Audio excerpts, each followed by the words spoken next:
everyone. That was a great fade out. I'm glad that the timing worked out with the music. I want to welcome everyone to Trash Academy's Toilet Paper Implosion. Last week we had the Trash Academy presenting on plastic bags, and it made me really, really excited for this one because I know much less about toilet paper and its life cycle. I'm Bobby Safransky, the events director here at Clean Air Council, and I'm excited to welcome you to one of many events for the 2020 virtual Greenfest really presented by Toyota Hybrids. If you're not familiar with Greenfest, it's the area's largest environmental festival celebrating all things sustainable for 15 years. This year, the event is entirely virtual with live interactive programming scheduled through this coming Sunday, September 27th. We've had a week and a half of a lot of content, and you can see all of it as well as the things that are still scheduled at cleanair.org/greenfest. Clean Air Council is a member-supported organization working towards protecting everyone's right to a healthy environment. Our over 8,000 members bring their passion in the fight for better environmental and health protections and are key to our ongoing work to protect public health and ecosystems. You can find out more at cleanair.org. And we need you. We need you taking actions on alerts we send out, giving us feedback on programs, and spreading our work through social media. So finally, please consider making a donation or becoming a member. I'll post a link in the chat with information about our programs and becoming a member. But without any further ado, I want to turn it over to the Trash Academy team. And I'm very excited for their presentation.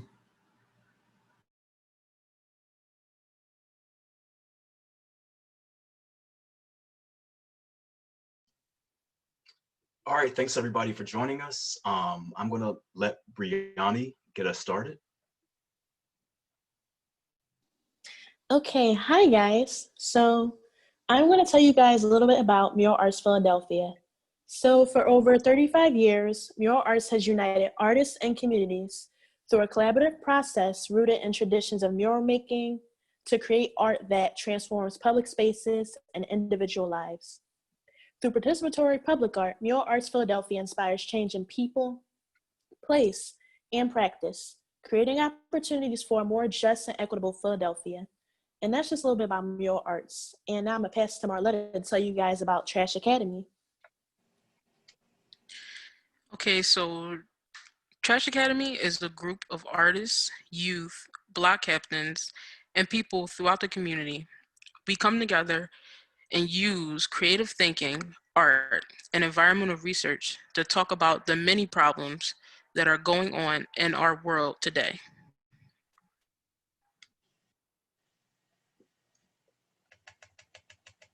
Okay, so before we get started, we're gonna introduce ourselves. My name is Brianni. I'm 21 years old. I've been a part of Trash Academy since it first started, and it's been an overall good experience. I've learned a lot about the environment, how to better it myself, and it's been something I've been in for a while. And I actually enjoy being here, and I encourage people to come check us out to learn more about us. Hi, my name is Marletta. I joined Trash Academy 2 years ago. I found out about Trash Academy through my mom. She's a clean block officer for Philadelphia More Beautiful Committee. And Trash Academy has opened my eyes to understanding more about what's going on in my community and also that I play a big role in our environment. Hey everybody, my name is Ron. I'm the project coordinator for Trash Academy. I joined the program in 2016.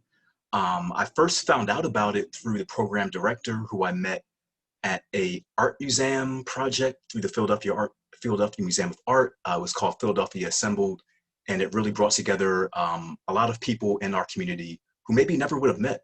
My background is in environmental advocacy and activism, and I really enjoy the way we are able to use this issue of trash to talk about larger issues.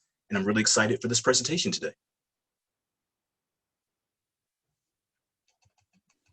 Okay, guys, so before we get started, we're going to do something fun. We're going to do an icebreaker. And basically what I want you guys to do is, I want you guys to think about what consumer products have you been using more often due to the COVID-19 pandemic?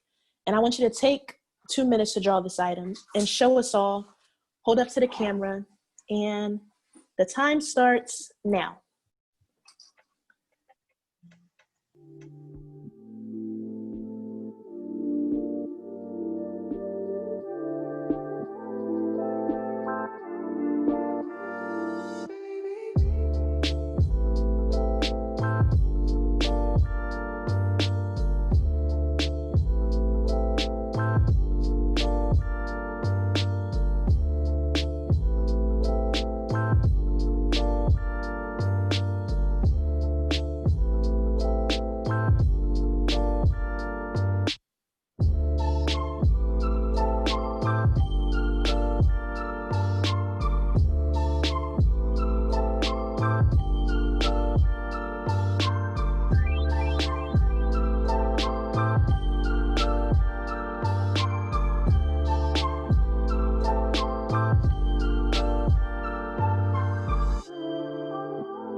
Okay, guys, the time is up. Let's see your items.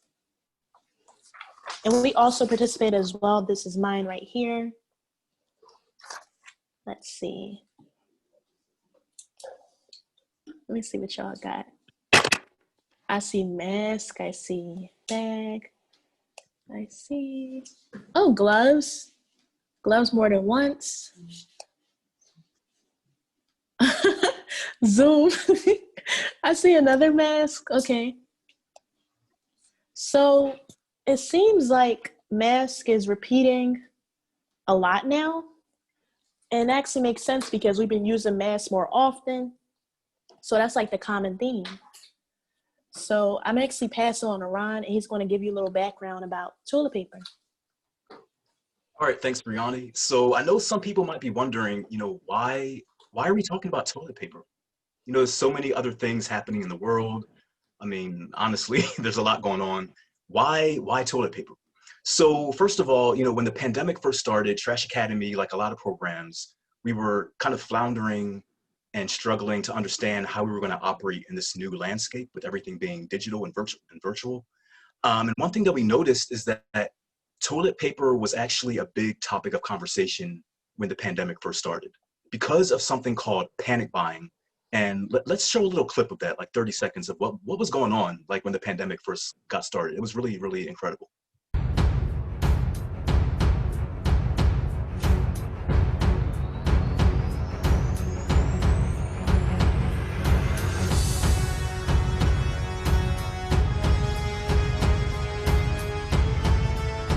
So this is in Melbourne, Australia.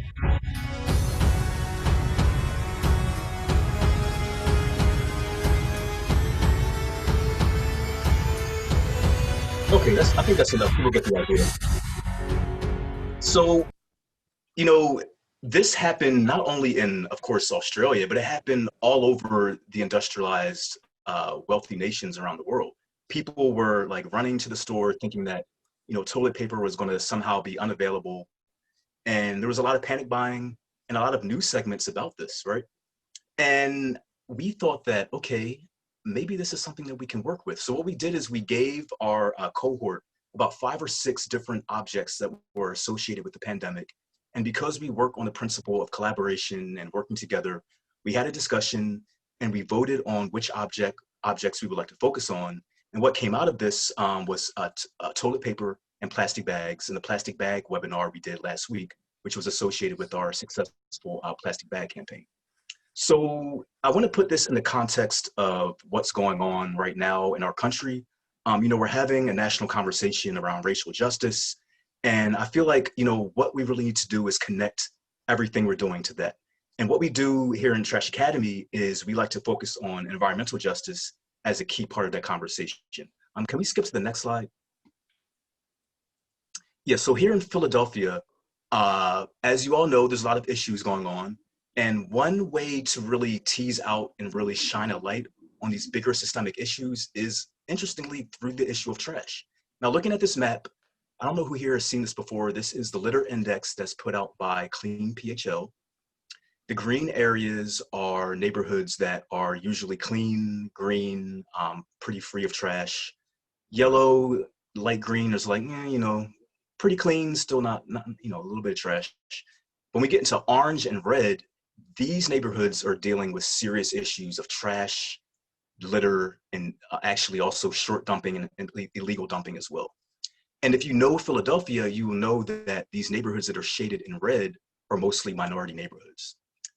Here we go, next slide. So the same neighborhoods that are struggling with trash and litter are also struggling with things like gun violence and deep poverty. So what's really going on here? What we see is that the issue of trash is a gateway to talking about these bigger issues and to talking about environmental justice and the fact that not all of us are living in the same kind of communities. And we also have to discuss the fact that it's not fair or acceptable that some people get to live in clean, green, well-ordered and maintained spaces, and other people are living in trash-filled, dirty spaces. That's just not okay, right? So can we see the next slide, please? So one tool that came to us recently through one of our colleagues at Trash Academy was something called the implosion. And this tool helps us to understand where the trash comes from, why is it piling up in some neighborhoods more than others, and it's a really interesting way of looking at things and of interrogating consumer culture. So the way the implosion works is we take one relatively simple object and we explore all of the complexity that is embedded in that is usually hidden. And that's the key part of the implosion, is that the complexity that is really embedded in these everyday consumer goods, it's usually a complexity that kind of flies over our head or we don't notice it. So the whole point of this exercise is to tease out these complexities.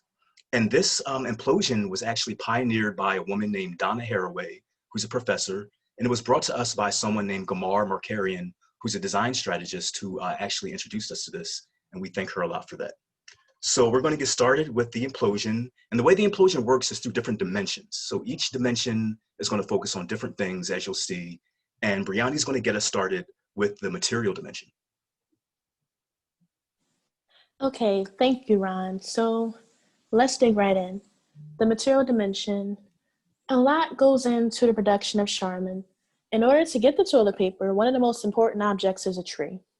But unfortunately, these trees come from the boreal forest in Canada, which is home to many types of wildlife.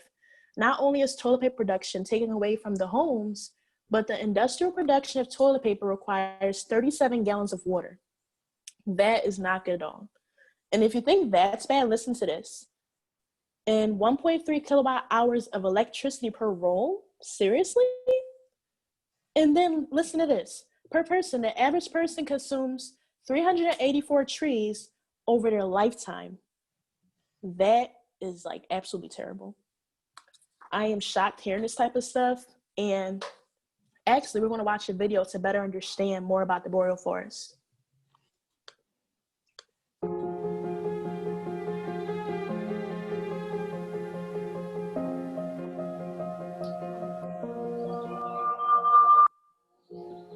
Canada's boreal forest is one of the most massive and important forests in the world. It is a forest of enormous cultural and environmental importance. Vast areas of Canada's boreal forest are untouched and provide refuge to a rich number of species, including endangered species such as boreal caribou, grizzly bears, and wolverines.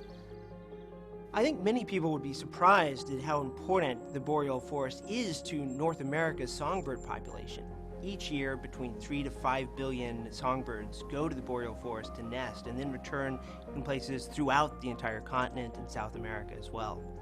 The boreal forest plays a critical role in protecting our climate from carbon emissions. The entire Canadian boreal contains over 300 billion tons of carbon. And in that number, it's hard to get your head around, but it is essentially as much carbon as the world emits over 36 years. So it's very difficult to overstate how important a role the boreal plays in regulating our Earth's climate. The boreal forest is under constant threat from industry. Perhaps the largest threat is industrial logging. Over the last 20 years, 25.4 million acres, an area the size of Kentucky, has been clear-cut. Logging results in nearly 20,000 miles of logging road crisscrossing throughout the boreal, isolating forest stands and the species that live there, making them more susceptible to loss of biodiversity, and the stands themselves susceptible to loss from forest fires and insect infestations. We're also seeing the threat of tar sands production in the boreal. Tar sands extraction is an incredibly damaging process that requires clear-cutting large tracts of forest for open mines and fragmenting other tracts to extract tar sands oil from deep underground. These industrial sites also pollute the air and water sources of nearby indigenous communities. I've seen what people can do when coming together and facing an issue head-on. This is a part of the world that's still wild. It's home to a rich biodiversity for North America and is central to the lives and cultural practices of over 1 million indigenous peoples. It also plays an indispensable role in helping us win the fight against climate change. And that's why it's so critical that we take every action we can to protect it.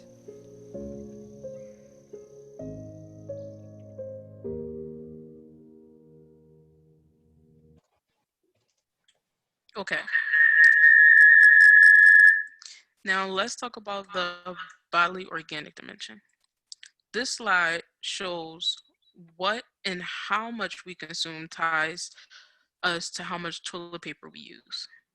Foods like cheese, fried foods, foods with high fiber, and foods with a lot of sugar makes us use the bathroom more often. It also causes us to use more toilet paper than necessary. Each year, the boreal logging emits hundreds and tons of carbon into the atmosphere, accelerating the pace of climate change. Most of the logging is from virgin wood pulp, the main source of commercial tissue products. About 28 million acres of the Canadian boreal forest has been cut down between 1996 and 2015, an area the size of Pennsylvania. Like, imagine how big that area must have been. All those trees are just cut down.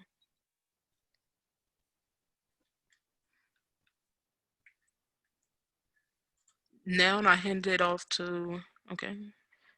Now let's talk about the historic dimension. Now, what did we use before toilet paper? And let's talk a little bit about the history of Charmin. Toilet paper dates back to the 6th century in China, where it was first used in the empire's royal court. Now, the things that we used before toilet paper were things like book pages, corn cobs, and the Macy's catalog was a very popular thing. But people started to realize that those things were bad for the pipes. And in 1929, Charmin toilet paper was introduced. Not only that, but also their mascot, Mr. Ripple. Mr. Ripple was the third most known person in the world, and he was replaced with the three bears we know of today. Toilet paper was once considered a luxury good, reserved only for the upper class. The Scott Paper Company, founded right here in Philadelphia, became the first to produce individual rolls of toilet paper for mass consumption.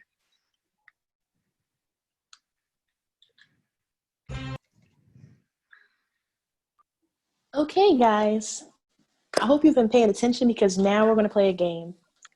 And here's how it goes.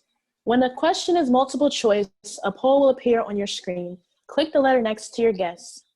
And now we're going to go on to the first question. Where do American companies like Charmin find raw material for their paper products? Is it A, Canadian boreal forest, B, Amazon forest, or C, I messed up, okay. B, Mexico, or C, Amazon rainforest? Which one do you guys think it is?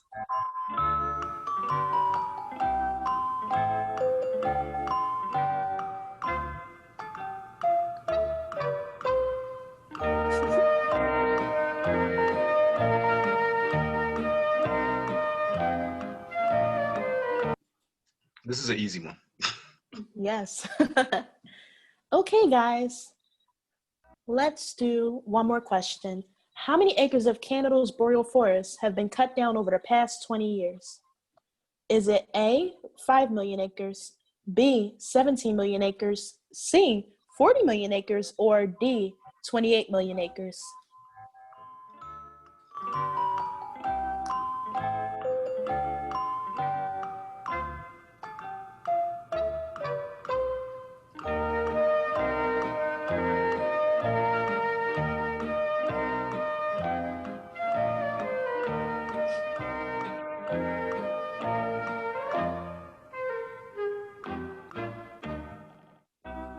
Okay, what's the answer? The answer is D. Okay. Thank you guys so much for playing. And now we're going to talk about the political dimension.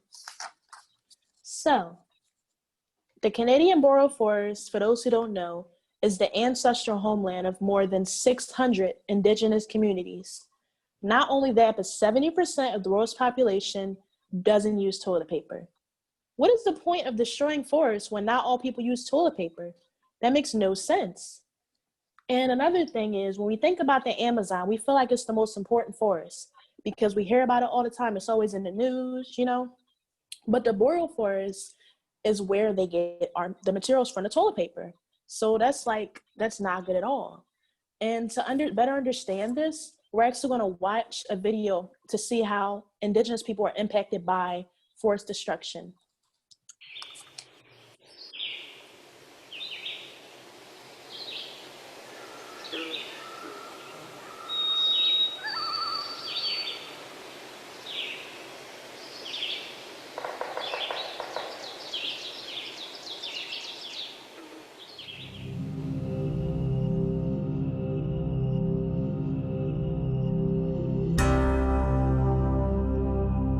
For most people, it would be vast expanse of wilderness along the seventh longest river in the world, the Mackenzie River. We call it the Decho. I was born there in a place called Yalta Lake. There was literally nothing there. There was no electricity. There was no municipal services. And for the first 5 years of my life, I lived out in a place like this. And we depended 100% on the bounties of the land, as you would say.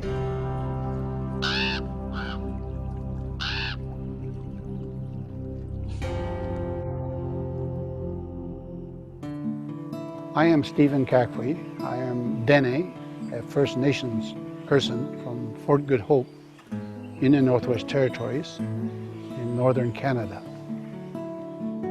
First Nations people, Indigenous people, the original people, we all believe inherently that we are part of the earth. The word Dene means from the land, of the land. And our culture is all about being part of the land, being part of the wildlife, the fish and the birds. We're not separate from it. We're not the one that has dominion over it. We are not in charge. The Dene have always had a plan. We have always had a plan for our land. Every year for thousands of years we have decided which families are going to go to the mountains, which ones are going to go on the river, where are the places where the moose are plentiful, where is the best fish, which ones should we leave for a few years till they become plentiful again. That's land use planning, and that's what we've done.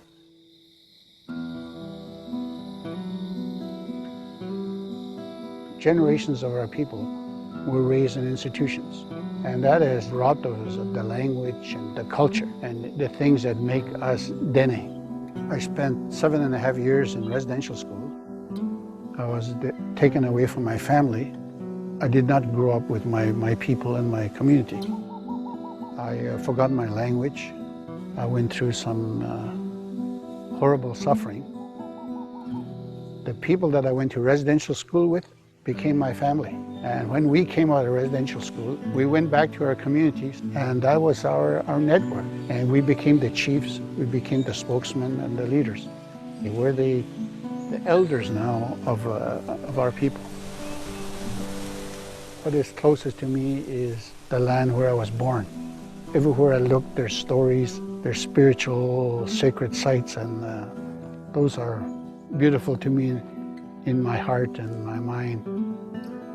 When I was a child, after I came out of my first year in residential school, when I was just so heartbroken and lonely, I used to go to this hill, and there was a stand of birch trees, not very big birch trees, just small little birch trees, and that was my comfort place. There's a way to get comfort from the earth, from the land, just by laying on it, by connecting.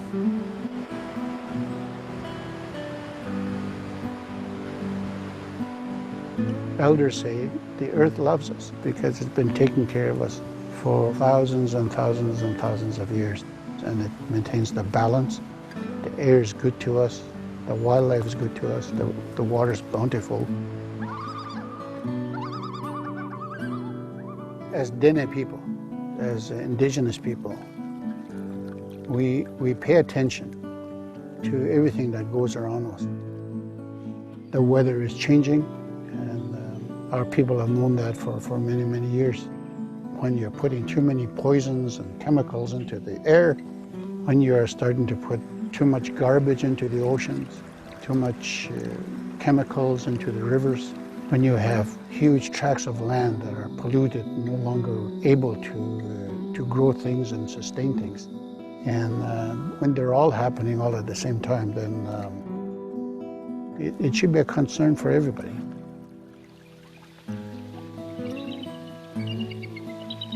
The earth as a living organism, the one that sustains all of us.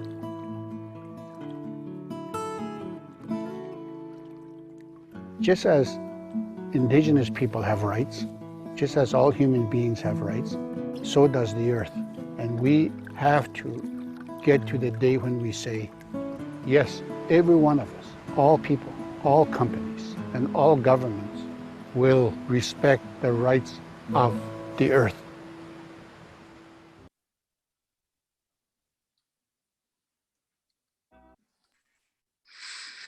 Okay, now it's time to play a game. Which country was the first to use what we know now as toilet paper? Was it A, India, B, China, C, England, or D, Guyana?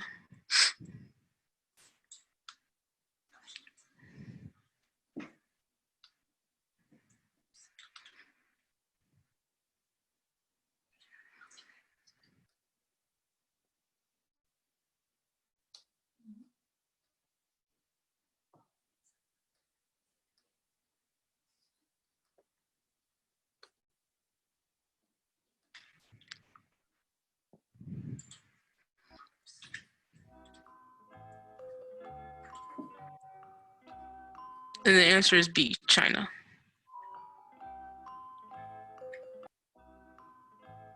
The Canadian boreal forest is home to over 600 of these communities.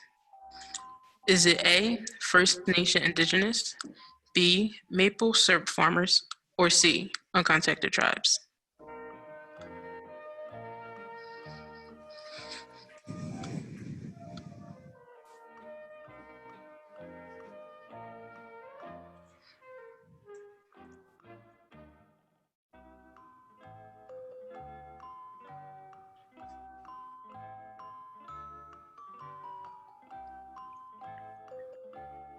Okay, and the answer is A, First Nation Indigenous. Now I'll pass it on to Brianni to talk about the economic dimension. Okay, guys, let's talk money. So, toilet paper is a profitable commodity. In the US, the toilet paper industry alone makes $31 billion per year. Charmin Ultra is actually the most popular toilet paper brand in the US with over 76 million regular customers. Sheesh. And listen to this. About 100 pounds per year is used by the average 4-person household, and that is not good at all. So to lighten things up, let's play another game with Marletta. Okay. Since the COVID-19 pandemic, toilet paper purchase has gone up by what percent? Is it A, 40, B, 10%, or C, none?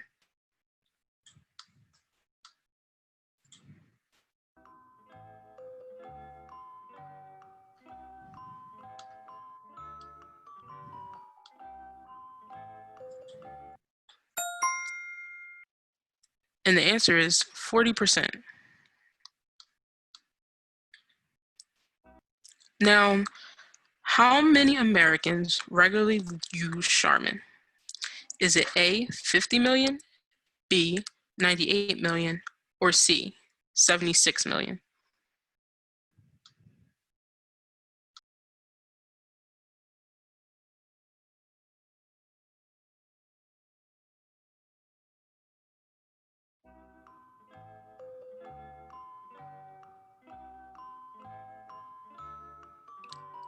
And the answer is C, 76 million.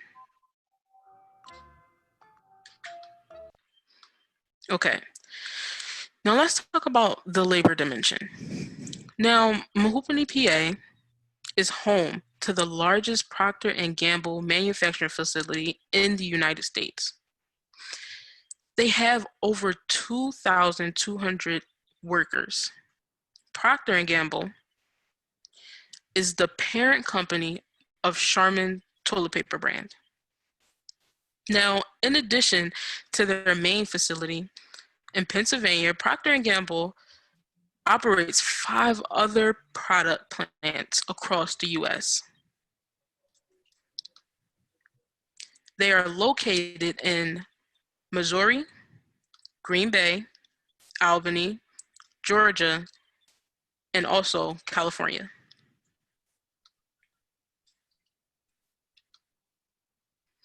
Now, let's watch a video to take us into the Charmin factory.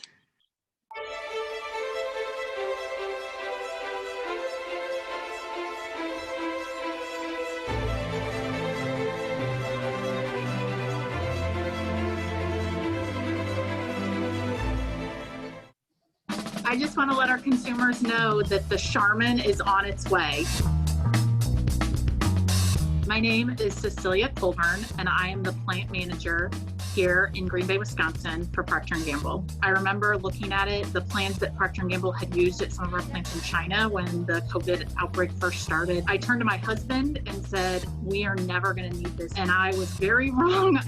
So starting back in March, we laid the groundwork for how we would be able to maintain operations full time during the pandemic. So it's 24/7 wearing a mask once you enter the site walls, and you wear it all day. We have IR temperature screenings. We've instilled social distancing. We have sanitizing wipes, and so you wipe down all the surfaces before you get started, and then each shift that comes in does that as well. I think this is the new normal. This is what we've got to be prepared to do forward to make sure everyone stays healthy.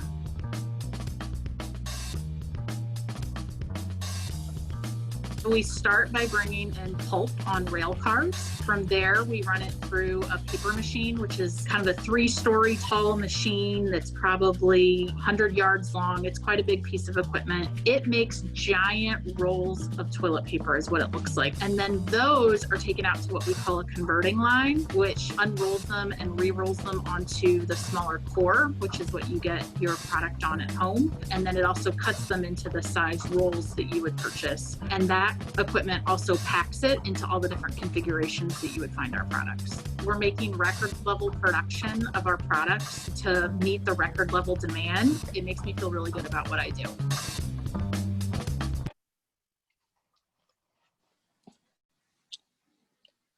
Okay, thank you guys for that wonderful video. And now we're going to play another game. So, home to the largest toilet paper production factory in the US.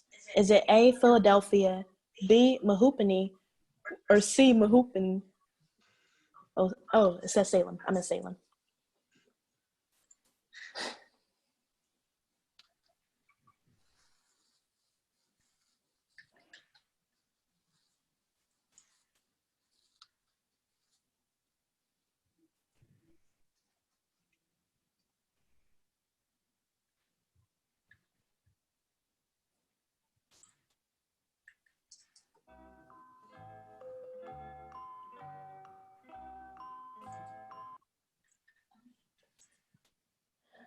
Okay, so now we're going to go into alternatives. So, as you know, there are alternatives to using toilet paper. As shown in the picture, there's a bidet, there's a taboo, there's a lotta, there's one-ply toilet paper. And actually, we're going to watch a video on what a bidet is so you can better understand how it works. As we overcome the pandemic, won't we have a better chance of producing enough food for a growing population when we work together? At SABIC, we believe the chemistry between people is the chemistry that matters. SABIC. If you were walking barefoot in a park or yard and stepped in dog poop, would you only use a couple of napkins to wipe it off? No, you'd probably wash it off with water. And it's for similar reasons that people worldwide use bidets to clean themselves after using the bathroom. In Western Europe, South America, the Middle East, and Asia. They're cleaner and more environmentally friendly than just plain old toilet paper. But there's one place where bidets are not so welcome, which made us wonder, why haven't they caught on in the US? The word bidet actually means pony or small horse in French, since using bidet is similar to straddling a pony. And it's in France that the first known bidet appeared in the 1700s. People would scoop the water with their hands to wash themselves off. At first, it was mostly for the upper class, but by the 19th century, indoor plumbing led to the bidets we have today. You might describe it as a really low sink next to the toilet. Its popularity spread from France to all across Europe and other parts of the world, except for America. Part of the reason is that bidets got a bad reputation. Americans first saw them in World War II in European brothels, so many associated them with sex work. By the time Arnold Cohen tried to introduce them to America in the 1960s, it was too late. He couldn't seem to defeat the stigma, and he quickly discovered that no one really wanted to hear about tushy washing 101. In the meantime, Japan was taking bidets to the next level. Toto, a Japanese company, made some of its bidets electric. So why hasn't America embraced the bidet? Well, bathrooms in the US aren't really built for bidets. There's no space or additional plumbing setup for bidet fixtures. But the biggest reason it hasn't caught on comes down to habit. Most Americans grew up using toilet paper, and many might not even know there's an alternative way to stay clean. But using a bidet actually makes a huge difference. For one, it's more environmentally friendly. The bidet uses only 1/8 of a gallon of water, while it takes about 37 gallons of water to make a single roll of toilet paper. Americans spend $40 to $70 a year on average for toilet paper and use approximately 34 million rolls of toilet paper a day. Investing in a bidet seat or a bidet attachment can lower your spending on toilet paper by 75% or more. You'll also be saving some of the 384 trees that are cut down to make a single person's lifetime toilet paper supply. By now, you might be wondering about wet wipes. Don't they do pretty much the same thing? Well, no. Constantly wiping can irritate the skin and give you rashes. And it can still leave residue because you're really just smearing with paper. Not only that, but wet wipes are actually harmful to the ocean and can cause sewer damage. But washing yourself with a bidet can help with cleanliness, which may lead to fewer instances of rashes, hemorrhoids, urinary tract infections, and other medical issues. And if you're worried about using toilet water to clean your back end, you shouldn't be. It's tap water, just like the water from your sink. So give the bidet a try. Maybe start off with a toilet seat attachment, because in the end, it's just washing yourself without hopping into the shower.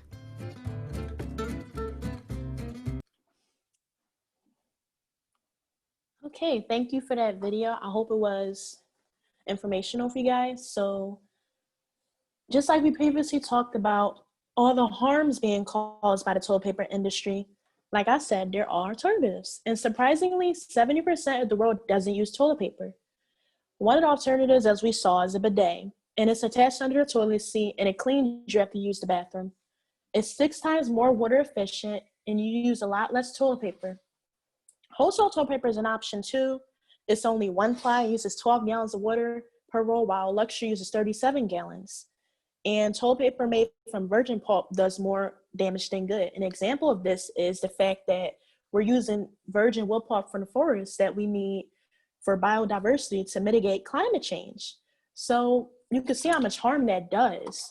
And toilet paper made from recycled material is actually more environmentally friendly because it's made from post-consumer recycled content.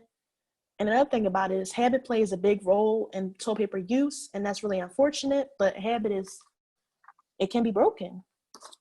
And that's the good thing about it. Like, if you really want to change, it can be broken. And now I'm gonna pass it on to Marletta.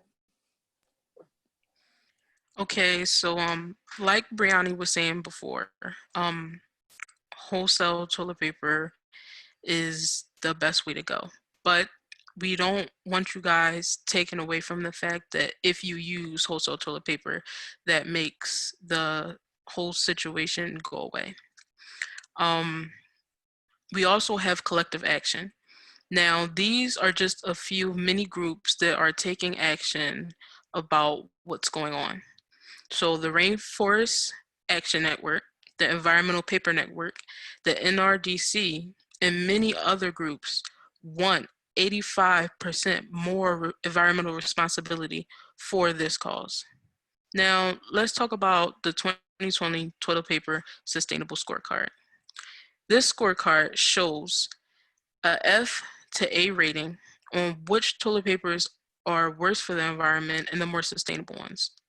As you can see in the F rating is Scott, Ultra Soft, Charmin, and many other toilet papers that many of us use that are really bad for the environment. In the A rating, you can see the more sustainable toilet papers. And now I'll pass it to Brianni to play our last game. Okay, thank you guys for being part of the presentation. So let's play a game.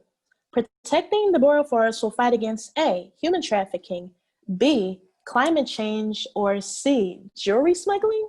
Which one do you guys think it is?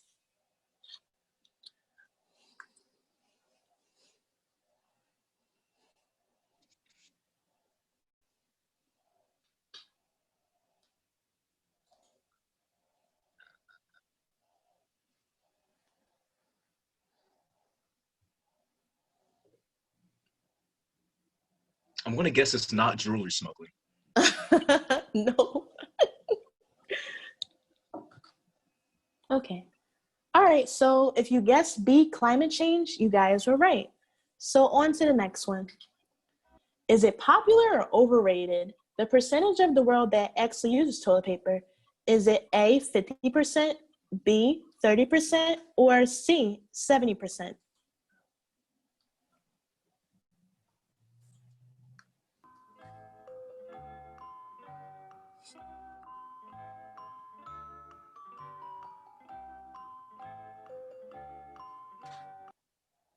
%. Okay, let's do one more question. So, how many gallons of water are needed to produce one roll of Charmin toilet paper?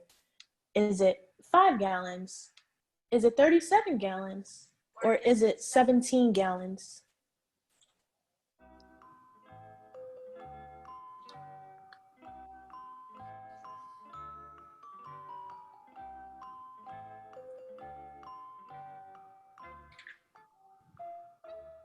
Okay, 37 gallons. So thank you guys for being so patient. And now we're going to show you the full implosion.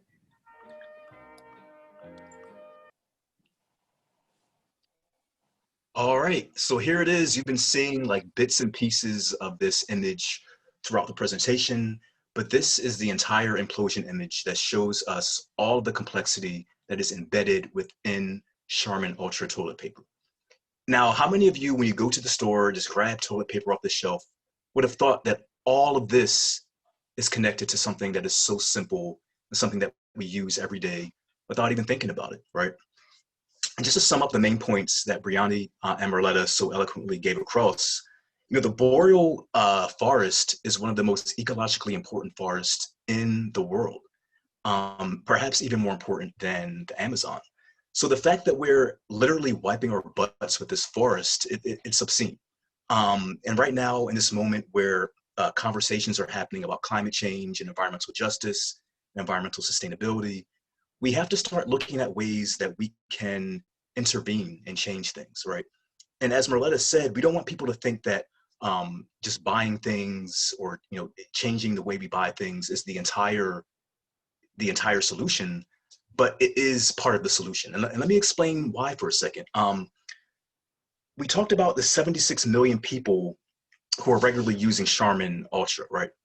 And so we also spoke about these people spending $40 to $70 per year on toilet paper. So imagine 76 million people spending $40 to $70 per year. That's a lot of money going to this company, right? And so I'm sure all of you have heard this thing over and over again about how it's only 100 companies that are destroying the planet and we just have to target these companies. Well, yes, that's true. But these companies are getting money from consumers like us. So we have to really think about how we are interacting with this entire system. And we can't just say that the company is operating on its own without any support from us. We have to also look at the way we are spending our money as well. And I want to, reiterate that there are options besides, the kind of thing that we're used to. I'm going to show you something I started using recently.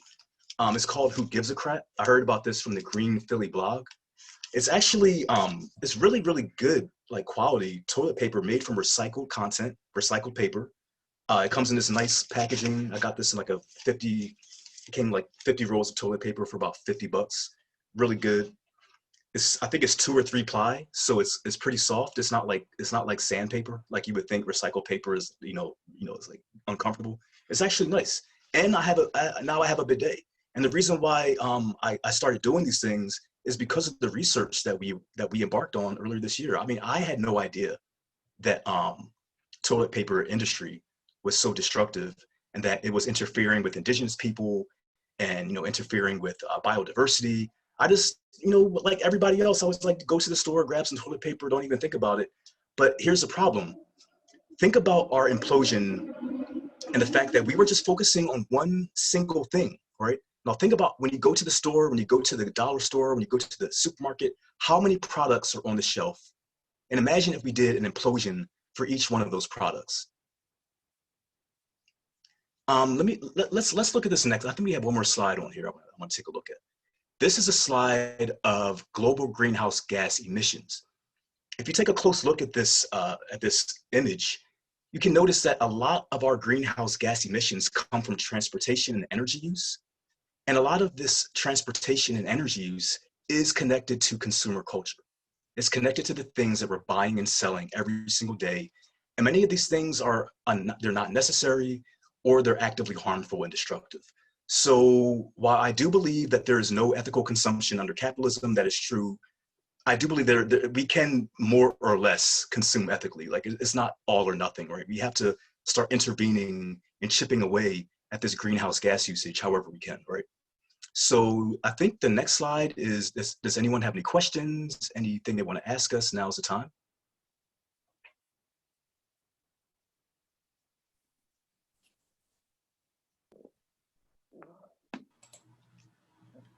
If people want, they can throw questions in the chat, and I could just kind of keep an eye and bring that to everyone's attention, to the Trash Academy's attention. Okay, great. And while we're waiting for any questions, can we bring up this next slide that shows how people can get in contact with us? Great, so we have an Instagram page where you can follow us. We have a Facebook page. And if you would like us to give this presentation to your organization or community group or class, you can email us at trashacademy@muralarts.org.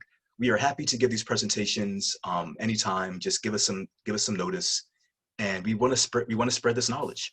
And also, please yourself, let people know about this information that you heard today.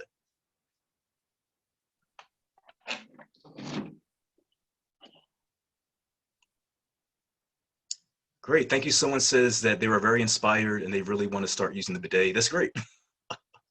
And the bidet is so simple. Like I thought it was extra complicated. And I mean, the fresh feeling is so good. Like I feel like I've been missing out for years and years not using it. And other countries have already been aware of this for decades and centuries. We're kind of behind the curve here in the United States, so we got to just like get on top of it, right? So yeah, thank you everyone for joining us today, and I'll bring it back to our host at Greenfest. Thank you. We actually early on in all the thank yous and congratulations for a great presentation, someone asked, did you learn about any other resources like Bamboo for a TP? Oh yeah, I have heard about Bamboo, but I think the best thing to use is recycled toilet paper. I mean, we have also researched how other people around the world are how they take care of that business. And there's something called the Taki, T-A-K-I, Noloda, and these are things that are used more in Asia. That seems like kind of complicated for us to use here because of the way our plumbing is set up.